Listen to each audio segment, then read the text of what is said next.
Il faut saisir les opportunités et aussi faire confiance à ses envies. Faire confiance à ses envies, ça permet aussi de dessiner des trajectoires.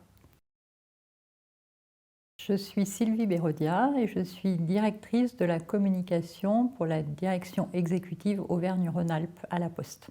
La première chose à laquelle j'ai dû réfléchir pour candidater, paradoxalement, c'était une question personnelle. J'ai en fait un contexte personnel un peu complexe avec un enfant à la maison polyhandicapé et donc c'est cette gestion-là qu'il a fallu mesurer pour être sûr à la fois que je puisse continuer de mener ma vie personnelle correctement, mais que je puisse aussi avoir une vie professionnelle à 100% parce que voilà, pour moi, c'est vraiment hyper important de me donner aussi à 100% dans mon travail. Donc, ma formation est complètement, je veux dire, sans rapport avec ce que je fais aujourd'hui.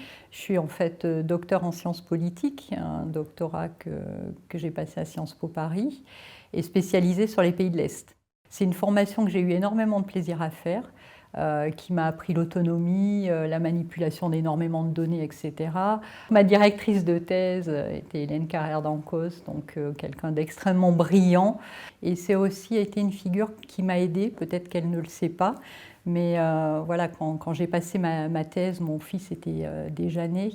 Et elle m'a fait confiance. Je pense qu'elle savait que cette thèse ne me servirait pas puisque les conditions ne s'y prêtaient plus, mais elle m'a dit « allez, vas-y, continue ». Et voilà, je pense que ça m'a vraiment beaucoup aidée.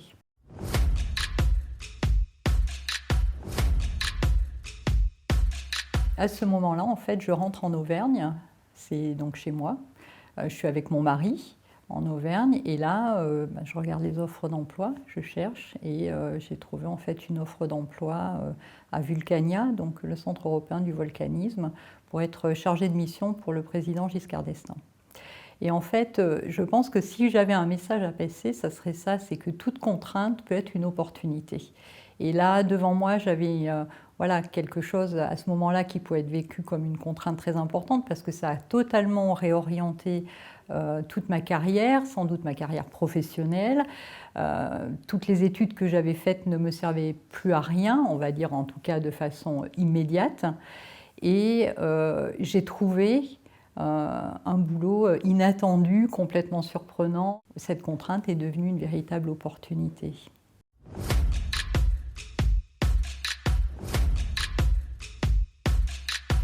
Alors, je suis à la Poste depuis une douzaine d'années. Je suis directrice de la communication, c'est un poste opérationnel. Et donc, mon rôle, c'est de communiquer jusqu'au facteur sur la stratégie de l'entreprise ou une stratégie plus locale qui correspond évidemment aux besoins de l'entreprise, que ce soit en interne ou en externe. La communication interne, c'est au quotidien, en fait, traduire la stratégie de l'entreprise dans la réalité notamment du facteur qui lui est sur le terrain.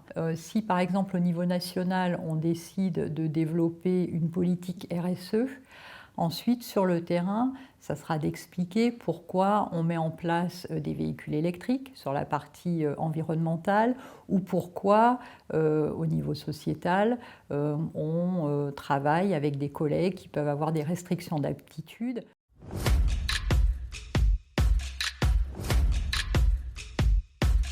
La Poste, elle a l'avantage d'être une très grande entreprise. Donc je sais que quelque part à la Poste, il y a sans doute un poste pour lequel d'ailleurs je n'ai pas nécessairement totalement les compétences, hein, au vu de ce que j'ai fait précédemment. Et il y a sans doute un poste sur lequel un jour je postulerai, très différent de celui que j'occupe aujourd'hui et qui me permettra d'ouvrir à nouveau le champ des possibles et de faire un nouveau boulot.